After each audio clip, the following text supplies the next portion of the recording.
오늘 하나님 주시는 말씀 고린도전서 4장 1절에서 5절입니다. 고린도전서 4장 1절에서 5절.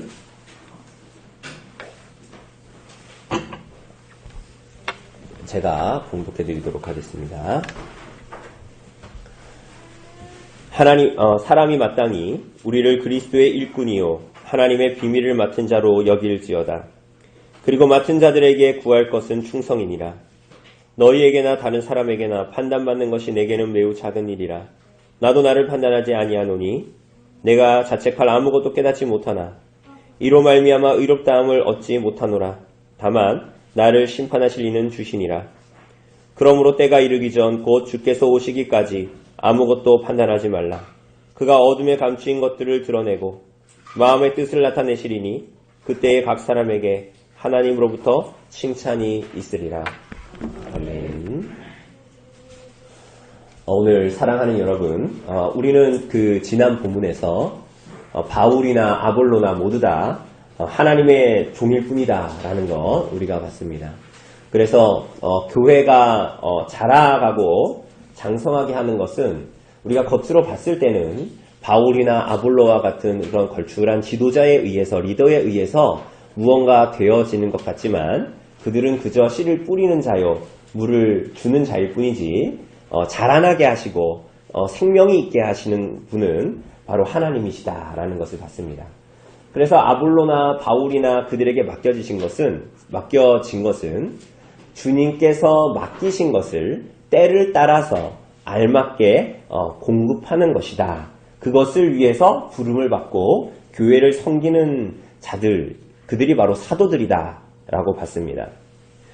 우리는 지난주에는 우리가 이 2020년 첫째 주에 에베소서 말씀을 우리가 보지 않았습니까? 그 에베소서 말씀처럼 몸도 하나고 성령도 한 분이시고 주님도 한 분이시고 믿음도 하나요? 세례도 하나요? 하나님도 한 분이시기 때문에 그렇게 한 교회로 바울이나 아볼로나 게바나 이러한 자들이 있지만 결국은 모두 다 한 교회로 부름을 받은 자들이다 라는 것입니다. 그래서 우리 모두가 주께서 다시 오시는 날, 그리스도께서 재림하시는 날 우리가 성도로 이 땅을 살아가지만 그 하나님 앞에 그리스도께서 다시 재림하시고 그때에 우리가 하나님 앞에 섰을 때에 그 그리스도를 터로한 그 교회 위에 우리들이 무엇으로 건축하고 세웠는가 하는 것을 하나님 앞에 판단받게 될 것입니다. 그죠? 그것을 이제 우리가 지난번에 본 말씀에 의하면 불시험에 의해서 판단받는다라고 이야기했습니다. 무엇이 남는다 그랬습니까? 그리스도를 터 위에 세운 건축물, 그게 뭐예요? 교회다라고 얘기했습니다. 우리가 교회로 존재하는 것만이 그날 하나님 앞에 받아들여질 것이고, 다르게 얘기하면 그것이 상급으로 주어질 것이다. 그를 믿는 모든 자들에게 그렇게 우리가 보았습니다. 그리고 그 그리스도의 교회에 속한 모든 자들은 우리가 이 땅에 존재하면서도 그렇게 한 교회로서, 아직 완성되지 않았지만 한 교회로서 서로를 사랑하고 교회를 사랑하고 주님께서 허락하신 모든 것들로 그리스도의 교회를 온전히 이루려고 하기 때문에 요한복음 17장에서 예수님께서 제자들을 위해서 기도하신 것처럼 아버지여 우리 안에 있는 사랑이 저들에게도 있게 하여 주옵소서. 그죠? 그렇게 교회의 하나됨, 하나님께서 그 안에 계심으로 말미암아 세상에 없는 참된 연합, 사실은 삼위 하나님 안에 있었던 연합과 사랑이 그들에게 나타나게 하옵소서라는 기도의 성취요 실현, 그것이 바로 교회다라는 것을 우리가 봤습니다. 우리는 그렇게 교회의 교회됨을 소망하고 바라봅니다. 그죠? 그 완성될 하나님의 나라, 그 영광스러운 하나님의 나라, 그 예수께서 재림하실 때의 완전한 모습으로 성취될 그 그리스도의 영광스러운 교회를 믿음으로 바라보며 소망합니다. 그리고 예수 그리스도로 말미암아 그것은 이미 시작됐습니다. 이 땅에서. 그죠? 그런데 그것은 아직이라는 긴장을 가지고 있습니다. 우리가 교회를 이루고 있지만 우리가 지난주에 에베소서 말씀에 본 것처럼 평안에 매는 줄로 성령이 이미 하나 되게 하신 것을 힘써 지키라고 이야기하시지 않았습니까? 그러니까 그것은 이미 하나님의 나라가 도래했습니다. 평안에 매는 줄로 성령이 하나 되게 하신 것이 예수 그리스도의 구속으로 이미 성취됐습니다. 그러나 그것은 아직 완전한 성취를 맛보지 못했습니다. 그래서 힘써 지키라. 성령이 하나 되게 하셨지만 그것을 힘써 지키는 것이 오늘 교회적인 삶, 여러분과 저의 삶에 하나님께서 주시는 소명이요 부르심이라는 것이죠. 우리가 오늘 오후에 웨스트민스터 소요리 문답 28문답으로 예수 그리스도의 승귀에 대해서 볼 텐데 승귀의 절정이 뭐예요? 아직 이루어지지 않은 것, 그게 뭡니까? 재림, 다시 오심입니다. 그리고 그 나라의 그분의 그 재림을 기다리죠, 교회들이. 그죠? 그 재림, 하나님의 나라의 완전한 도래와 임재, 그분의 통치의 완전함이 임하기를 갈망하는 삶을 오늘 여러분과 저는 성도로, 교회로 존재하면서 살아갑니다.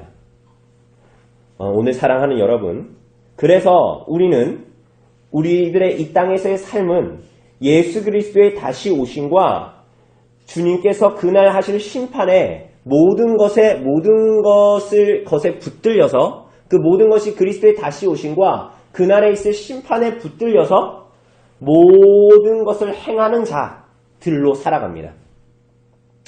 그죠? 그러니까 우리가 오늘 그냥 되는 대로 살아가는 것이 아니라 내가 돈이 있고 직장이 있고 그냥 내 환경에 맞춰서 그냥 이렇게 저렇게 판단하면서 살아가는 것이 아니라 오늘 이 땅의 삶, 오늘, 내일, 그리고 지난 주간의 모든 순간순간의 삶을, 교회적인 삶을 어떻게 살아간다고요? 그리스도께서 다시 오셔서 나를 판단하실 줄을 알고 오늘 살아가는 것입니다. 그리스도께서 다시 오셔서 그분께서 이 모든 것을 심판하실 줄을 알고 어제를 살아가고 오늘을 살아가는 것이지 아무런 향방 없는 사람처럼 살아가는 것이 아니라는 것입니다.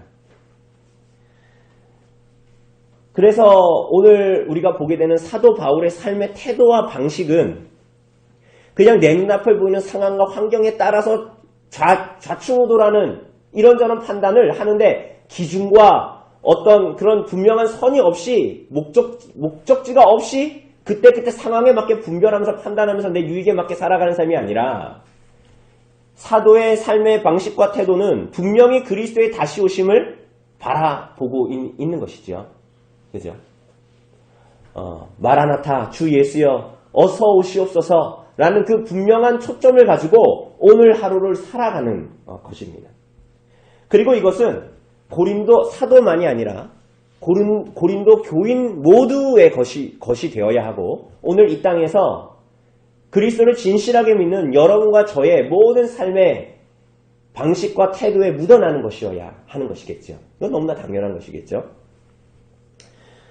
사랑하는 여러분, 그런데 고린도 교회의 이 분열에 이은 오늘 우리가 보게 되는 것도 이 분열의 한 부분이기는 한데 또 다른 문제가 뭐였습니까? 이 사도를 판단하는 것이었습니다. 사도를 판단하는 것. 무슨 말입니까? 이 오늘 본문에서도 나오는 것처럼 이 고린도 교회 성도들은 이 땅에 이미 하나님의 나라가 완전히 도래했다라고 생각했습니다. 이것을 좀 다른 얘기로 하자면 오늘 승리자매 오지 않았는데 애들이 아파가지고 못 왔는데 그 승리주의라고 볼 수가 있어요. 그러니까 그 하나님의 나라가 완전히 도래했어요. 이 땅에. 이걸 이제 영광의 신학이라고도 하는데 쉽게 얘기하면 그리스도께서 완전히 승리하셨어요. 이미 십자가에서 승리하셨어요. 그분이 왕으로 등극하시고 부활 승천하셨습니다. 하나님 보좌 우편에 앉으셨습니다. 그래서 우리들의 그를 믿는 우리들의 삶에도 자랑스러운 승리와 영광이 나타나야 한다라고 주장하는 것입니다. 그래서 이들의 삶에는 자기의 좀 굉장히 모순적이죠. 그리스도께서 승리하셨는데 그래서 그 승리 가운데 있는 모든 성도들의 삶에는 자기의, 자기 신화, 자기 자랑이 충만합니다. 어떻게 해요? 그래서 이들에게는 그리스도로 말미암아 나는 구원받았다. 나는 이제 그분과 함께 온 세상의 높은 자리에서 통치할 것이다. 라는 것만 남아있지 예수 그리스도를 따르는 삶은 없었던 것입니다. 우리가 이후에 볼 것이지만 그리스도께서 이 땅에 오신 것 그분의 구속은, 그분이 이 땅에 오신 것은 우리를 구원하시기 위한 구속의 성취입니다. 그죠? 약속된 게 성취됐잖아요. 예수의 오심이. 성취지만 동시에 예수의 오심은 그렇기 때문에, 구원받았기 때문에 우리가 어떻게 그리스도의 십자가의 삶의 방식으로 따라서 살아야 할 것인가도 동일하게 가지고 있는 것이 복음입니다.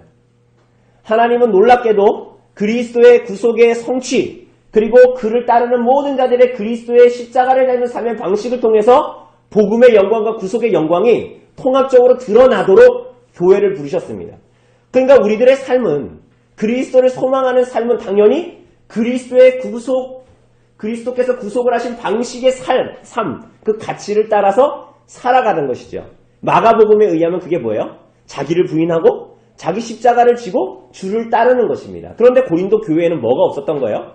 그리스도께서 이미 이루신 구속, 그분이 왕이 되셨다 라는 것만 있지, 이 반대편에 있는, 그래서 우리는 어떻게 살아야 하는가, 그의 십자가로서 우리에게 보이신 본을 따라 살아야 한다라는 것은 없었던 것입니다. 그런데 이것은 놀랍게도 어떻게 나타나냐면 자기의, 자기 신화, 자기 자랑으로 나타나게 됩니다. 그래서 이것이 하나의 포커스로 딱 나타나는 것이 뭐냐면 고린도 교회를 세운, 그들에게 복음을 전한 사도인 바울을 판단하는 것입니다. 우리가 지난번에 본 대로 아볼로와 바울을 비교하고, 혹은 후에 가면 이 사도 바울의 사도권마저도 의심하고 부인하는 이들이 바로 이 고린도 교인들이었습니다. 사랑하는 여러분, 사도는 이들에게 그래서 무엇이라고 말합니까? 3장 22절, 23절이 말하는 대로 모든 사도가, 모든 선생이, 세상 만물이, 죽음과 생명까지도, 현재와 장래도 모두 다 누구에게 속했어요? 하나님께 속했습니다. 그래서 오늘 본문 4장 1절을 보면 마땅히, 사람이 마땅히, 다르게 말하면 이처럼, 그래서 3장 그 22절, 23절의 말씀을 받으면 사람마저도 사도라 해도 모두 그리스도에게 속했으니 사람이 아니라 하나님과 그리스도에게 몰두하라 라고 말합니다. 이처럼 우리를, 바울이나 아볼로를 그리스도의 일꾼이요 하나님의 비밀을 맡은 자로 여기라 라고 말합니다. 여기서 사도는 자기를 두 가지로 묘사하고 있습니다. 그죠? 지금 사도를 판단하고 있는 고린도 교회 성도들에게 자기를 두 가지로 묘사하고 있어요. 하나는 뭐예요? 그리스도의 일꾼이요. 또 하나는 뭐예요? 하나님의 비밀을 맡은 자. 일꾼이요, 맡은 자입니다. 여기서 우선은 일꾼이라고 하는 첫 번째, 일꾼이라고 하는 말은 그야말로 일하는 자, 누구의 일꾼이라는 거예요. 일꾼인데 누구의 일꾼이라고 말해요? 그리스도의 일꾼입니다.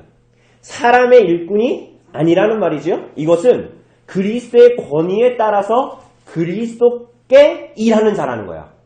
이게 사도의 정체성입니다. 누구에게 일한다고요? 그리스도께 속하여 그리스도를 향해서 일하는 사람입니다. 이 사람은 사람의 권위를 따라 사람에게 좌지우지되는 사람이 아니죠. 또 다른 말로 사도는 자신을 뭐라고 말하죠? 맡은 자라고 합니다. 근데 여기서 맡은 자라는 말은 우리가 지난번에 잠깐 봤던 집사, 어떤 집을, 이렇게 집의 여러 가지를 다스리는 사람 있잖아요. 집사, 그러니까 관리 노예, 노예인데 관리 노예예요.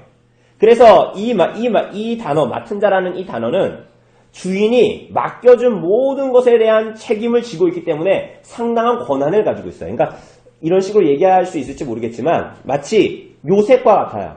보디발의 집에 있었던 요셉이 그 아내를 빼고 모든 것들을 요셉에게 하나님께서, 그 보디발이 맡겼잖아요. 그런 책임과 상당한 권한을 가지고 있는 자, 그게 여기서 맡은 자라는 말입니다.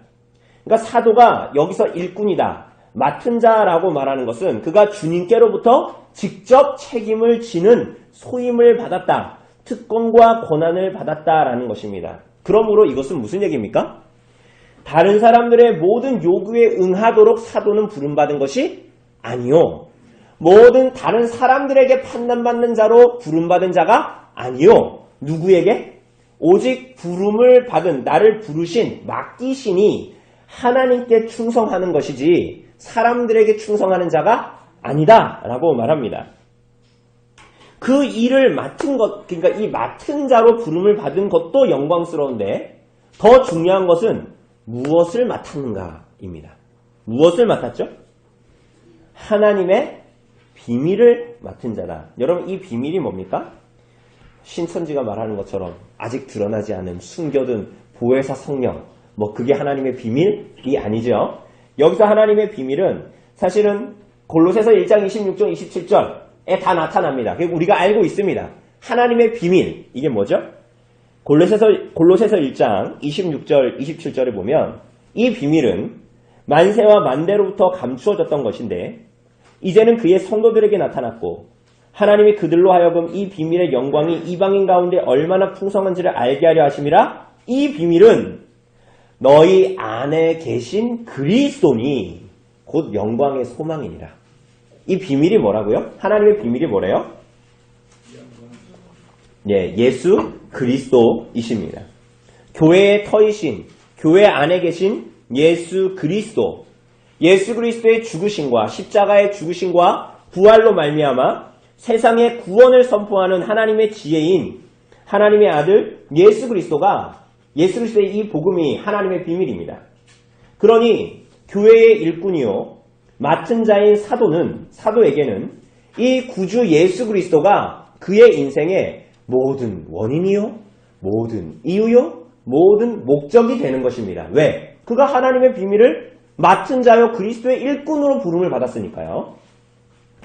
그러니 이 바울은, 사도는 그의 인생의 모든 것을 다 들어서 하나님의 비밀이 훼손되지 않고 하나님의 비밀이 잘 전달되고 선포되도록 소임을 받은 사람인 것이지요.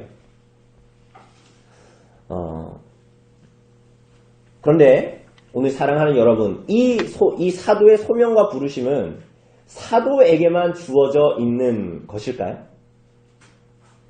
여러분, 이 부름은 교회의 터를 닦기 위해서 사도와 선지자를 부르시고 교회를 세우시고 그 안에 각 직분과 지체로 세우신 모든 성도들에게 이러한 의미의 일들이 주어져 있습니다. 제 말이 이해되십니까? 이 일이 오늘 본문에 보면 사도에게 주어져 있는 것이지요. 1차적으로. 그러나 오늘 이 하나님의 비밀을 맡은 자요, 그렇게 그리스도의 일꾼으로 부름을 받았다라는 그 의미는 모든 성도들에게 선지자와 사도들의 터 위에 세워진 교회에 속한 모든 지체와 직분자들에게 그 주어져 있는, 그 의미상으로 주어져 있는 것이다 라고 말하는 것입니다.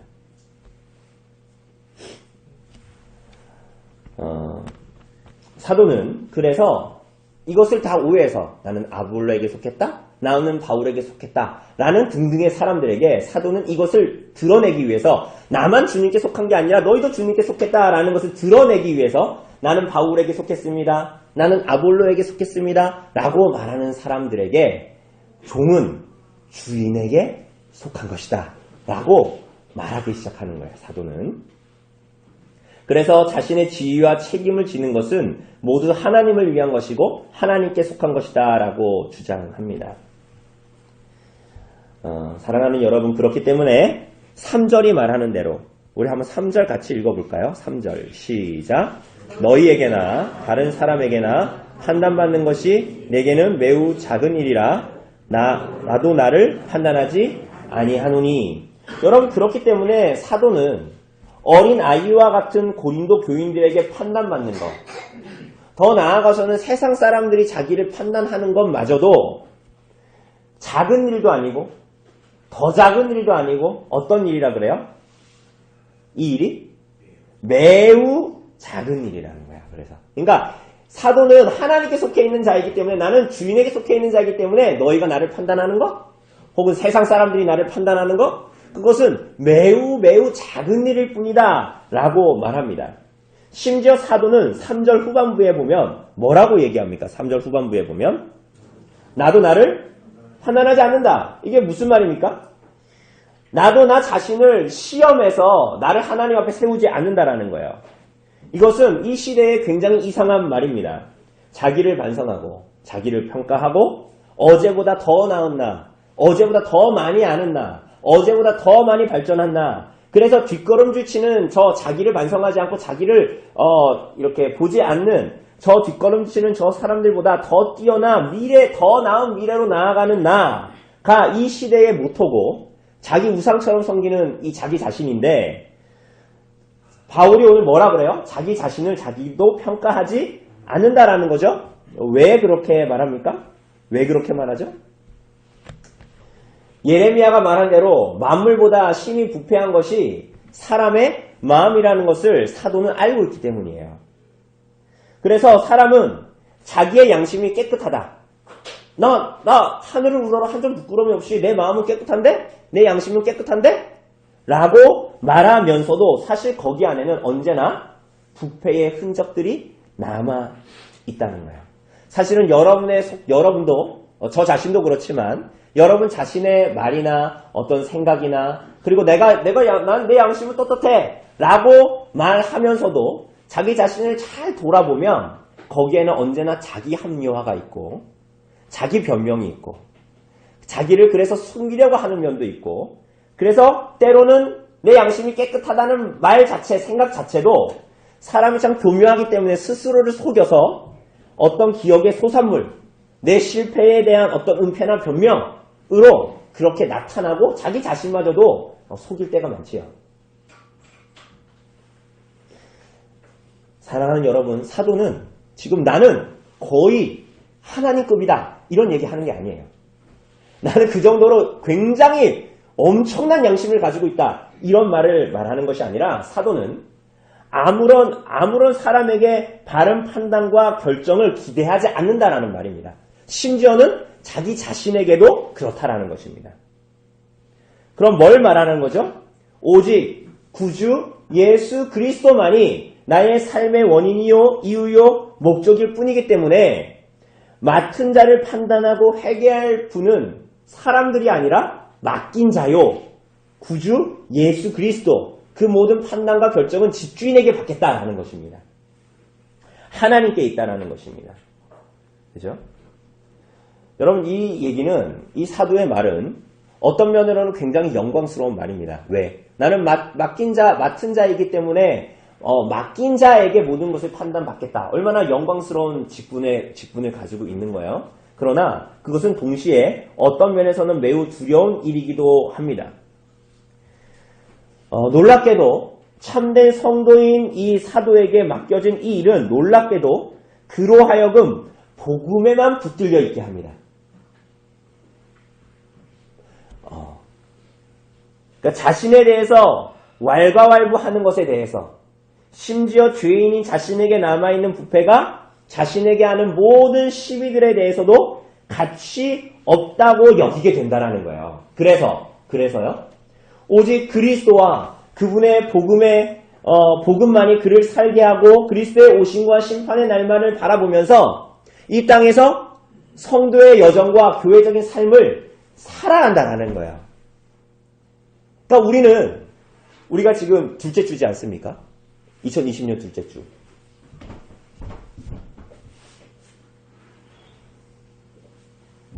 (2020년) 둘째 주인데 우리가 그래 내가 교회적인 삶을 살고 복음에 있게 해서 살아야지 라고 하면서 우리들은 너무나 참 연약하기 때문에 많은 상황과 환경 속에서 어떤 사람들이 나를 판단하려고 하고 어떤 사람들이 나를 어떤 세상적인 기준을 가지고 나에게 무언가를 말하기 때문에 자꾸만 우리들의 삶은 복음에 의한 삶, 교회적인 삶을 살아가는 것이 굉장히 힘들어지죠. 자꾸 좌충우돌하게 되고 좌보우면하게 됩니다. 그러나 오늘 사도는 오히려 그것을 바라보고 나도 판단하지 않는다 나 자신을 사람들의 판단도 하지 않는다 내 마음대로 가겠다라는 것이 아니라 오히려 그의 이 말은 복음에 붙들려 있게 합니다. 집 주인에게만 내 모든 판단을 맡기겠다라는 것입니다. 오늘 사랑하는 여러분. 그런데 여기서 더 중요한 것은 이것은 사도 바울에게만 허락된 것이 아니라는 것입니다.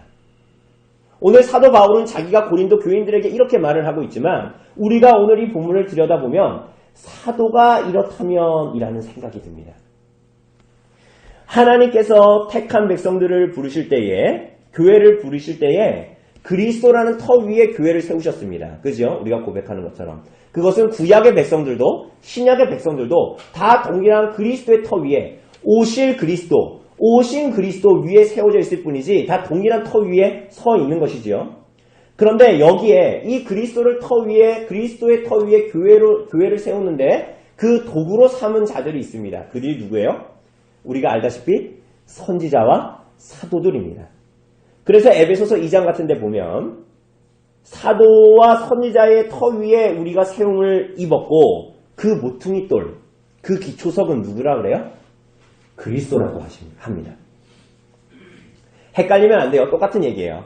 우리 교회가 그리스도의 터 위에 세움받았지요. 그렇게 표현하기도 하고 또 에베소서 같은 경우에는 선지자와 사도들의 터 위에 세워졌으나 그 기초석은 누구다? 그리스도라고 말하는 거예요. 똑같은 얘기입니다.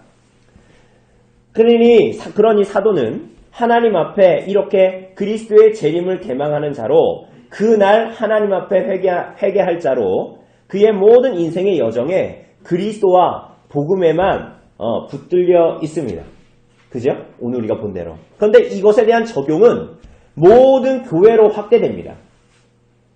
지금 그리스도께서는 우리가 오늘 오후에 볼 거지만 그리스도께서는 하나님 보좌 우편에서 통치하십니다. 무엇으로 통치하시죠? 우리가 웨스트민스터 소요리 문답 저기서 23, 24, 25 저기서 본 대로 삼중직으로 통치하십니다. 그죠? 선지자와 제사장과 왕으로서 오늘도 그분이 통치하십니다. 그죠? 그 일은 특별히 선지자의 일은 그리스도의 몸인 교회의 부름을 받아서 세워진 목사를 통해 목사에게 설교에 대한 하나님의 말씀을 비춰주시고 설교에 영감을 주심으로 선포하게 하심으로 그리스도의 선지자직을 이 땅에 있는 교회에 행하십니다. 맞지요? 뿐만이 아닙니다. 그것은 더 확장됩니다. 모든 성도들에게 확장됩니다. 모든 성도들의 심령에 그분의 말씀이 조명돼서 비추어져서 그 말씀이 깨달아지게 하셔서 그분의 통치가 모든 성도들의 심령 가운데에도 드러나게 하십니다. 사랑하는 여러분, 그렇기 때문에 여러분 사도만이 내가 맡긴 자에게 맡은 자이기 때문에 그날 하나님 앞에 나아가서 그리스도의 오심을 대망하며 그분께 회개할 자로 사도가 서는 것뿐만이 아니라 그 말씀을 맡은 자인 또한 목사인 저도 그리고 그 그리스도의 선지자이기로 말미암아 오늘 부름을 받아서 하나님 말씀 앞에 서서 하나님의 말씀을 받고 말씀의 조명을 받고 살아가는 누구요? 오늘 이곳에 모인 모든 여러분들도 하나님 앞에 책임을 지고 답변할 날이 올 것입니다. 이것은 사도만이 아니라 모든 맡은 자인 목사와 직분자와 모든 성도들도 사실은 동일합니다. 다만 우리가 성경에서 보는 대로 많이 맡긴 자에게 많이 찾으실 것입니다. 하나님께서 많이 맡은 사도에게 많이 맡은 선지자에게 더 많이 찾을 것입니다. 1달란트보다 10달란트를 준 자에게 더 많은 것을 하나님께서 그날 요구하실 것입니다. 그리고 이 일은 많은 사람들에게 인정받고 박수갈채를 받기 위해서 우리 2019년 막 지나면서 막 연말 시상 이런 거 막 연예 대상 뭐 이런 거 하지 않았습니까? 그죠? 많은 사람들의 인정과 박수를 받기 위해서가 아니라 하나님께서 맡은 자로 부르셨기 때문에 이렇게 비유할 수 있을지 모르겠지만 2019년 마지막에 사람들의 갈채를 받는 것이 아니라 그때가 언제인지 모르지만 그리스도께서 다시 오시는 날 그리스도로 말미암는 칭찬을 박수를 기대하는 그러한 삶을 살아가기 때문에 오히려 이 땅에 살아갈 때 사람들의 평가를 사소한 것으로 여기며 살아가게 됩니다. 사랑하는 여러분. 그래서 사도는 2절에서 무엇이라고 말합니까? 하나님으로부터 맡은 자에게 요구되는 것은 뭐라고요? 충성입니다. 다르게 말하자면 그 맡기신 일에 신실하게 임하는 것입니다. 문자적으로 번역하자면 충성된 것으로 발견되는 것입니다. 뭐라고요? 충성된 것으로 발견되는 것만이 맡은 자에게 요구되는 겁니다. 그리고 굉장히 재미있는 얘기입니다. 충성된 것으로 발견되는 것. 그러니까 맡긴 자가 그리스도가 다시 오실 것입니다. 약속하셨기 때문에. 그날이 언제일까? 시한부 종말론자들처럼 그날이 언젠가, 노스트라다무스처럼 그날이 언젠가를 점쳐서 그날을 기다리는 자가 아니라 그리스도께서 다시 오시기를 소원하는 종의 소원을 가지고 다만 그 부르심에 신실하게 살아가는 여정의 한 장소에서 발견되기를 소원하는 것입니다. 그게 맡은 자의 소원입니다.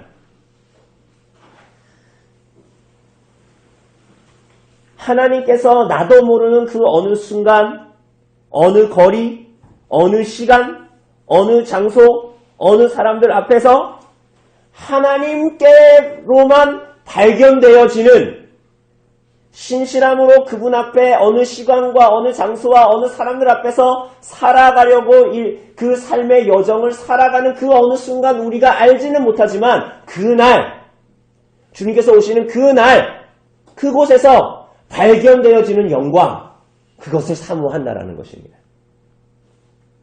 그것이 그리스도께 붙들린 인생들의 맡은 자들의 유일한 인생의 삶의 여정의 유일한 소원입니다. 여러분은 여러분의 인생 여정에서 무엇을 구하며 살아가고 있습니까? 누구의 판단을 바라면서 살아가고 있습니까? 여러분은 하나님 앞이 아니라 사람들의 판단과 사람들의 기대와 사람들의 박수를 바라보고 기대하고 때로는 다른 일은 아니더라도 그 사람이 나를 인정해 주기를 바라는 마음으로 이 땅을 살아가고 있지는 않습니까? 여러분 시편이 말하는 대로 하늘에 계신 이가 비웃으시며 허탄하고 어리석은 일입니다. 우리는 사람을 섬기나 사람의 판단을 받는 자들이 아닙니다. 사람을 사랑하려고 하지만 그 사람의 사랑을 갈구하는 자가 아닙니다. 여러분 명확하게 아셔야 됩니다. 이것을 거꾸로 하면 그 사람의 종이 되는 것입니다. 그것을 거꾸로 하면 하나님으로부터 부른 자가 아닌 삶을 살기 시작하는 것입니다. 다시 말씀드립니다. 여러분 우리는 사람을 복음으로 섬기려고 합니다. 그러나 사람의 섬김받는 그 사람의 판단을 받는 자로 서 있지는 않습니다. 여러분 우리는 복음으로 어떤 사람을 섬기고 사랑하려고 합니다. 그러나 우리는 그들의 인정과 사랑을 갈구하는 자로 존재하지는 않습니다. 우리는 복음으로 인해서 비참한 지목을 받을 수는 있습니다. 그러나 우리는 그런 고통과 비참 자체를 즐거워하기 때문이 아니라 우리는 맡은 일에 충성된 자로서 하나님 앞에 언젠가 설날을 대망하는 자로서 그날 주님께서 나에게 물으실 것이기 때문에 주님 앞에 회개할 자로 그리스도 앞에 발견되기를 소원할 뿐이에요. 어느 시간에, 어느 장소에, 누구 앞에 선지는 몰라요. 그게 내 방 안에서 내 소명을 하고 있을 때이든지, 내 직장에서 내 소명을 감당하고 있을 때이든지, 그것을 우리가 어떻게 알 수 있습니까? 다만, 변함없이, 신실하게, 어느 날 주님께서 오실 날 그 자리에서 발견되어지기를 누구에게? 과장님께? 소장님께? 사장님께? 아니요. 내 참 주인이신 맡기신 주인 앞에 내 생명과 내 모든 것을 맡기신 내 인생을 부르신 그 주님 앞에 내가 다만 발견되어지기를 소망하는 것뿐이에요. 그래서 매일을 하나님 앞에 살아가는 것입니다. 사람들의 판단을 오히려 작은 것으로 여기며 살아가는 것입니다. 오늘 사랑하는 여러분, 이러한 교회로 부름을 받은 자들의 인생의 여정은 어디로 흘러가게 됩니까? 어떤 삶을 나타나게 됩니까? 하나님의 비밀을 맡았기 때문에 온 인생을 다해서 하나님이 기뻐하시는 일이 무엇인지를 아는 감각을 가지고 사는 삶을 살기 시작합니다. 어떻게요? 우리가 다음 주에 보겠지만 9절을 보면 우리를 죽이기로 작정된 자같이 끄트머리 하나님이 두셨대요. 그래서 우리는 천사와 사람들에게 구경거리가 됐다 이렇게 말합니다. 여러분, 그리스도의 십자가의 삶을 따르는 삶을 살게 됩니다. 무슨 말입니까? 우리가 서두에서 본 것처럼 고린도 성도들은 오해했죠.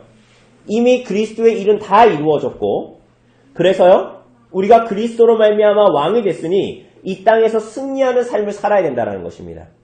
모든 삶을, 모든 것을 판단할 수 있고, 모든 사람들을 판단할 수 있고, 모든 것을 알고, 모든 것에서 승리하는 삶을 살아야 된다. 그래서 심지어 그리스도로 말미암아 구원을 얻은 자들은 의롭고 선함으로, 우리들의 안에 있는 모든 의롭고 선함으로 이 세상에서 높아진 자리에 처하게 되고, 그래서 무엇을 해도 승리자가 되는 자리에 서서 존재하는 삶을 살게 된다라는 것이지요. 그렇습니까?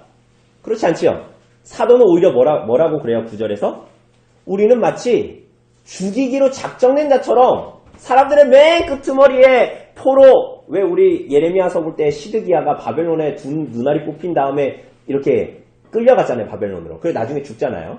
그게 다음 주에도 볼 거지만 일반적으로 고대 근동의 전쟁은 그 전쟁을 하면 그 나라의 왕을 사로잡아 옵니다. 전리품 같은 거. 로마나 이런 데 영화 같은 데 보면. 그래서 맨 끝에 그 왕은 이렇게 끌려가요. 거의 엄청나게 맞고 막 이렇게 끌려가요. 그러니까 전리품처럼 끌려가는 거예요. 그래서 나중에 어떻게 해요? 그 로마 그 개선 행렬을 다 마치고 나서 마지막 절정이 뭡니까? 그 왕의 목을 베어버리는 거죠. 바울이 그렇게 표현하는 거예요. 내가 승리자로 개선장군으로 맨 앞에 가서 백마를 타고 막 이렇게 행진하는 삶이 아니라 내 삶이 뭐라는 거예요? 하나님께서 나를 어디에 두셨다? 끄트머리에. 그렇게 마치 그 개선행렬의 앞에 서는 자가 아니라 내 삶이 그 맨 끝에 끌려가는 그 패배한 왕의 모습과 같이 끄트머리에. 그래서 천사와 사람들에게 구경거리가 된 인생을 살아가는 것 같아. 이런 식으로 바울이 말합니다. 왜 이렇게 말하죠? 교회는 이미와 아직 사이, 이미 하나님의 나라가 도래했지만 아직 완전히 도래하지 않는 그런 상태로 교회가 존재하기 때문입니다. 그래서 그 부름을 받은 사람들은 세상이 자랑하는 힘과 권세와 능력에 관심이 없고 세상의 박수에 마음을 두지 않습니다. 오히려 그 모든 것들을 작게 여기고 다만 섬김으로 말미암아 사랑함으로 말미암아 우리가 지난주에 본 대로 모든 노예에게 속했다고 당시의 사람들이 생각했던 모든 겸손과 모든 온유와 모든 오래 참음과 용납과 사랑만으로 사람들을 섬기고 그리스도의 복음을 섬기는 삶을 살기로 결단하기 때문에 세상이 봤을 때는 승리자가 아니요 개선 행렬의 맨 앞에선 개선장군 흰 백마를 입고 당당하게 그 성으로 들어가는 자가 아니라 맨 끄트머리에 끌려가는 때로는 종과 같은 노예와 같은 섬기는 모습으로 그렇게 인생을 살아간다는 것입니다. 그리스도께서는 여러분과 저를 이곳으로 따라오게 하십니다. 오늘 우리들의 삶과는 너무 괴리가 있죠. 오늘 전 세계의 10대 강국 중에 한 나라로 드는 대한민국에 살아가는 교회와 그리스도인들은 어떤 면으로 보면 이런 것들이 굉장히 우리와는 너무나 갭이 큰, 너무나 거리가 먼 이야기로 들려질 수가 있습니다. 여러분 그러나 복음이 나타나고 교회됨이 나타나는 것은 언제나 동일한 방식이었습니다. 그리스도께서는 자기를 부인하고 자기 십자가를 지고 나를 따라오라고 하셨습니다. 여러분 이사야서 53장에 보면 예수님에 대해서 뭐라고 표현하고 있습니까? 이사야서 53장 4절 6절을 보면 그는 멸시를 받아 사람들에게 버림받았으며 강고를 많이 겪었으며 질고를 아는 자라 마치 사람들이 그에게서 얼굴을 가리는 것 같이 멸시를 당하였고 우리도 그를 귀히 여기지 아니하였도다. 그는 실로 우리의 질고를 지고 우리의 슬픔을 당하였거늘 우리는 생각하기를 그는 징벌을 받아 하나님께 맞으며 고난을 당한다 하였노라. 여러분은 그리스도께서 사람들에게 어떤 대우를 받으셨고 어떻게 그 길을 가셨는지를 깨달아 알면서도 여전히 우리는 세상으로부터 예수께서 어떤 일을 당하셨기 때문에 나는 이제 그런 일을 당하지 않는 자로 가라고 우리를 부르신 것이 아니라 그리스도께서 그러한 삶을 사신 것을 깨달아 알면서도 우리는 여전히 그 예수를 십자가에 못 박은 세상으로부터 박수를 받고 칭찬을 받고 세상으로부터 인정을 받고 그래서 세상에서 살아가면서 그것을 기대하면서 기뻐하면서 응당한 대우를 받기를 세상으로부터 그것을 요구하면서 기대하면서 이 땅을 살아가고 있지는 않습니까? 여러분 우리가 맡은 자로 그리스도 앞에 신실한 자로 살아간다라는 것은 그러한 이유가 아니지요.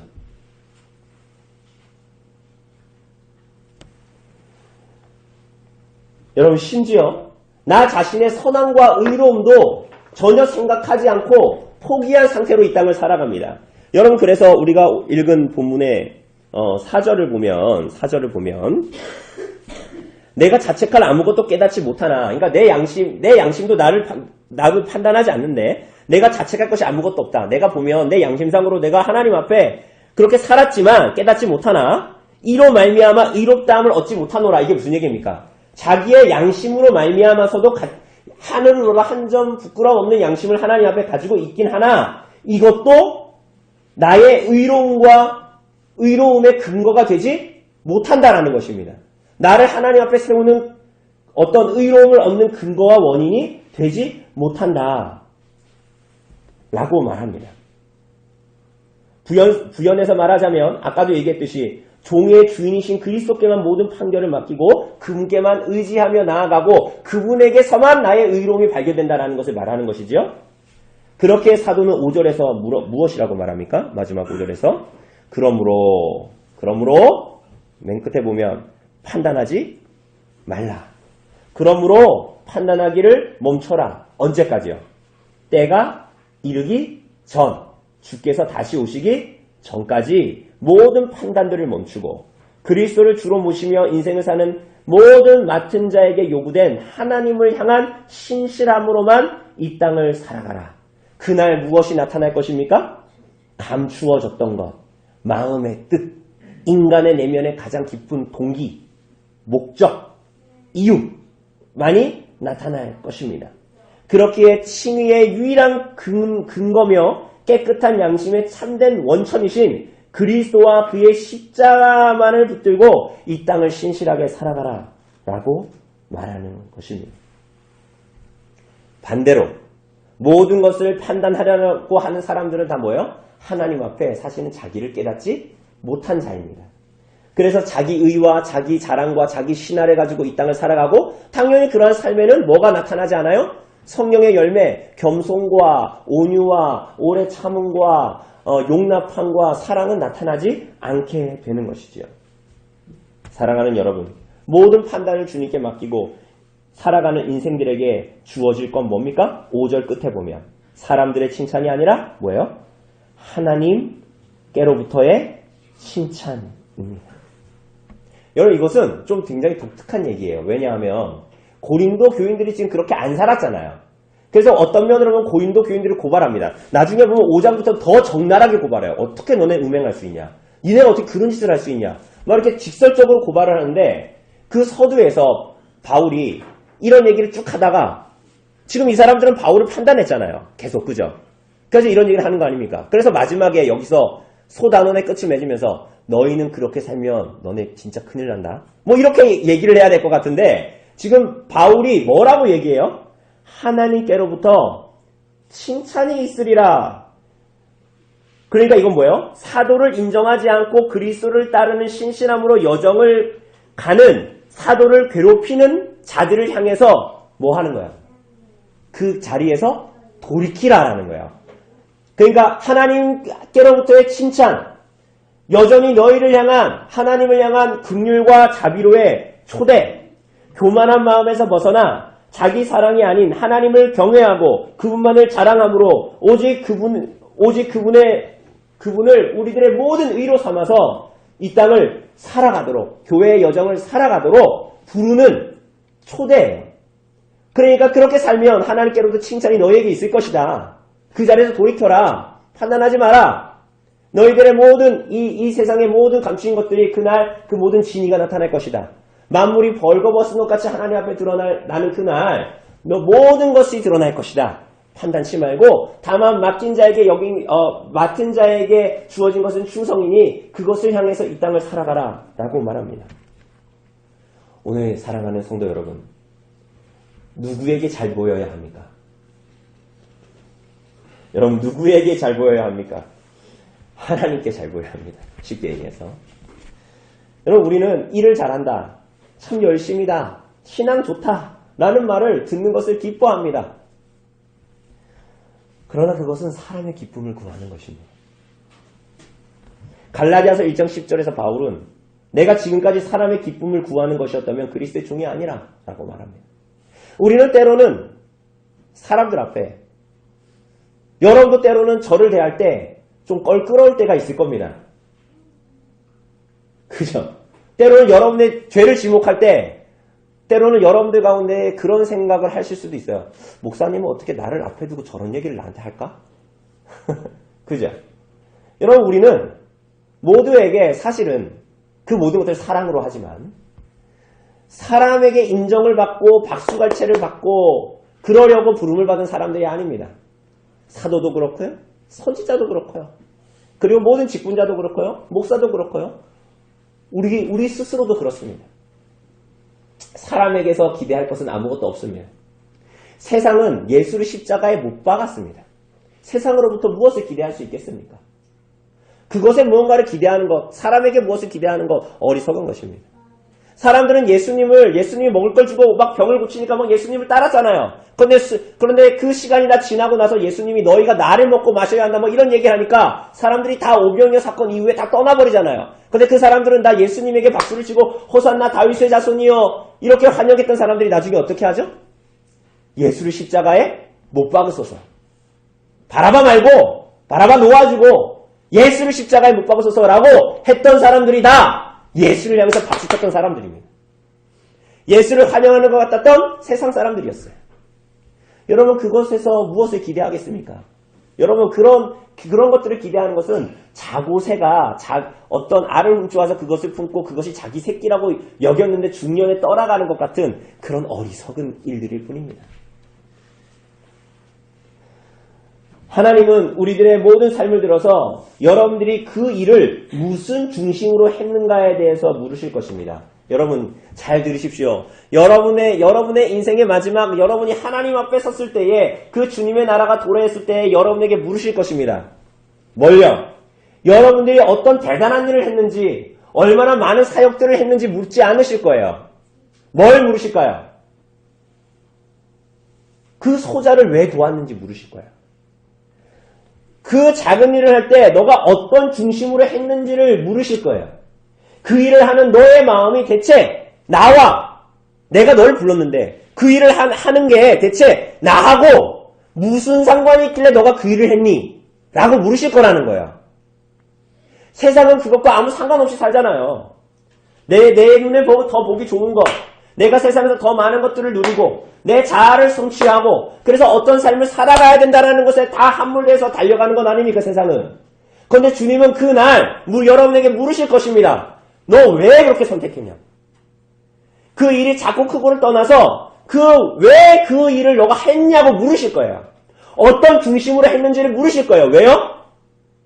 여러분의 시간과 여러분의 생명과 여러분에게 주신 모든 것들은 여러분의 것이 아니기 때문입니다. 여러분은 그냥 그것을 맡은 자일 뿐이지. 맡긴 자가 물으실 거예요. 맡은 자에게. 관리 노예인 여러분들에게 물으실 것입니다. 내 것을 가지고 무엇을 했느냐.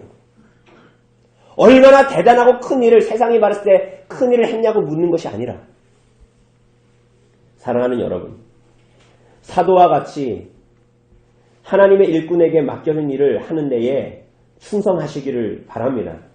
그렇게 중심을 붙들고 그리스도께서 보이는 십자가의 길을 따라 태도와 방향을 가지고 소망의 이유를 묻는 자들에게 답을 가지고 이 땅에서 사람들의 종이 아니라 세상의 종이 아니라 하나님의 종이 되어서 살아가십시오.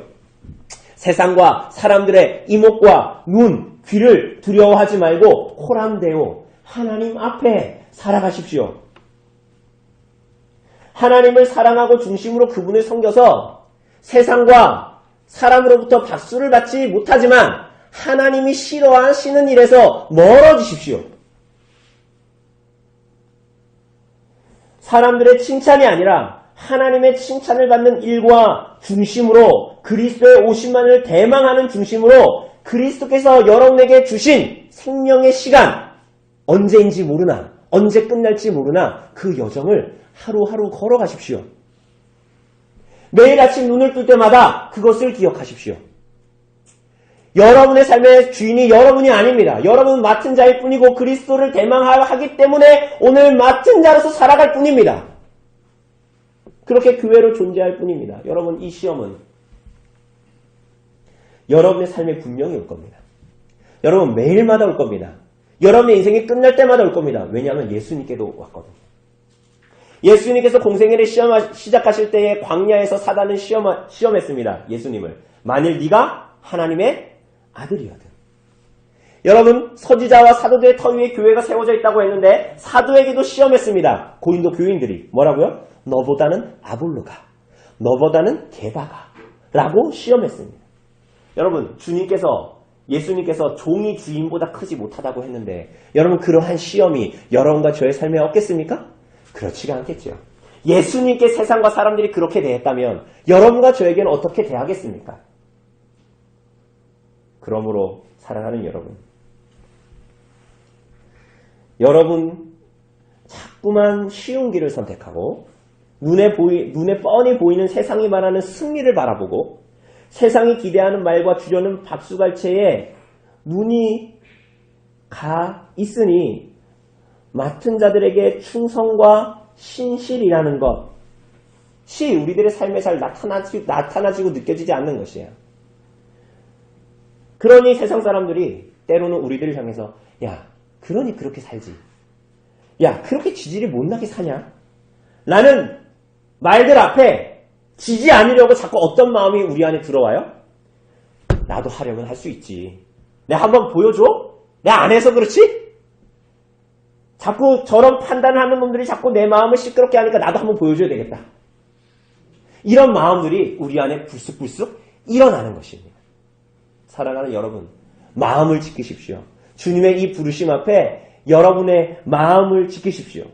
주께서 하나님의 비밀을 아는 자들에게 주께서 찾으실 것은 주를 향한, 주의 집을 향한, 그리스도의 복음을 향한 충성과 신실, 변하지 않음, 상황과 환경과 기분에 따라 변하지 않는 신실함입니다.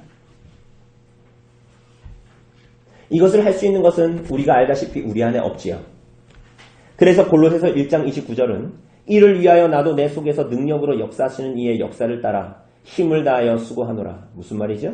그리스도의 영이신 성령께서 그분의 교회와 성도들에게 역사하시는 역사를 따라 그것을 붙들고 모든 것을 다해서 수고하는 인생, 사랑의 순종을 드리는 자에게, 그렇게 충성하며 신실하는 자에게 하나님으로부터의 칭찬이 있을 거다라는 것을 붙들고 성령께서 내 안에 역사하시고 하나 되게 하시고 그 길로 들어서겠다라는 것을 믿고 수고하여 힘쓴다라는 것입니다.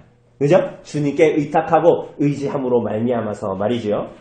오늘 사랑하는 여러분, 이러한 삶이 여러분과 저에게 있기를 간절히 바랍니다.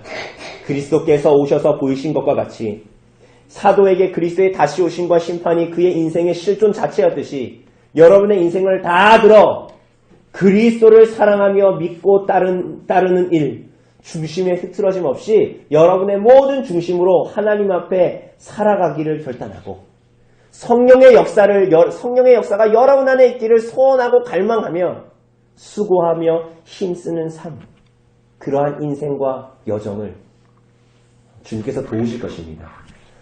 그것을 기억하고 하나님 앞에 이 중심을 붙들고 살아갈 수 있는 그러한 인생을 성령으로 말미암아 우리에게 허락하여 주시기를 간절히 바랍니다.